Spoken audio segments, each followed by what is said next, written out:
Here are some of the movie and TV news as of June 13th. The DC Universe officially released its first episode of Swamp Thing on their streaming app on Friday, May 31st. And the show has been officially canceled a week later.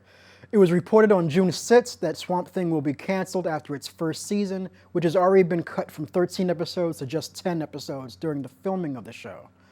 The reason for the show being canceled isn't really known. The fact that DC couldn't wait till the season was over to announce this tells me that they probably didn't have a bunch of confidence with that show to begin with. But other reasons, such as the DC Universe being absorbed into Warner Brothers' own streaming service, or an issue with tax breaks provided by the state of North Carolina where the show was filmed, have also been bounced around the internet as possible reasons. The first season cost roughly $85 million to make, so it makes sense that the $12 million in tax breaks that North Carolina was coughing up weren't worth the expense. I still want to see the show, but this kind of drama doesn't make me feel too eager to shell out my money to sign up for the DC Universe anytime soon. The show is about a CDC investigator, Abby Arcane, who discovers the Louisiana swamp may hold the secrets to a local epidemic after her partner dies and transforms into the Swamp Thing. We finally have a new release date and a trailer for the upcoming 20th Century Fox film Ad Astra. A month ago, Disney, who bought up 20th Century Fox, released their release date schedule for well into 2027, which includes all of 20th Century Fox's release schedule.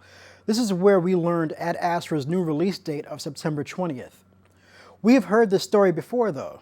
It was originally supposed to be released in January 11th of this year, and then it got moved to May 24th of this year. Both times we got no news, no trailers, or anything as to the status of the film. I myself has written on my letterbox that Ad Astra may be released to Hulu instead of theaters, since Disney also controls that streaming service.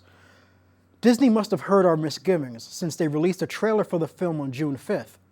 The film stars Brad Pitt, Tommy Lee Jones, Ruth Negga, and Liv Tyler, who once again gets to talk to people in space through a television set. By the way, that was an Armageddon reference. Brad Pitt plays an astronaut who goes into space looking for his father, played by Tommy Lee Jones, who left decades earlier on a classified space mission in search of intelligent life. The trailer looks great. It actually looks kind of like Apocalypse Now set in space, and I look forward to seeing how it plays out. Usually, movie studios, especially studios that have big blockbuster productions coming up, will have promotional panels at San Diego Comic-Con in an area known as Hall H. It is the largest space available in San Diego Comic-Con and holds promotional events that fans and the press fight over for access. Not only do people notice when studios hold events and panels in Hall H, they notice when studios don't do it either. This last year, Marvel Studios didn't attend San Diego Comic-Con and had nothing going on in Hall H at all. This year it's DC's turn. DC films will not have a presence in Hall H at this year's San Diego Comic-Con, despite having a big DC movie coming out next year, which is Wonder Woman 1984, which is a sequel to 2017's film. Not too long after this news dropped, director Patty Jenkins released a brand new teaser poster for WW84, featuring a brand new armor for Gal Gadot's character, standing in a funky multicolored WW design. The poster is whetting a lot of appetites of fans who will have to sit and wait an entire year for Wonder Woman to return to the big screen, and possibly another 8 months before we see a teaser trailer. Chadwick Boseman is set to produce and star in a film about the real-life story of the first and only non-Asian samurai. Yasuke was an African slave from Mozambique who arrived in Japan in 1549 in the service of an Italian Jesuit missionary.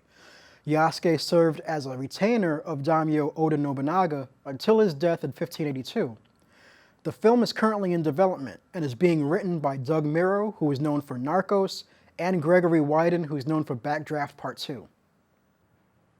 You just saw a segment of the Bronx Movie Club hosted by me, Justin McCullough.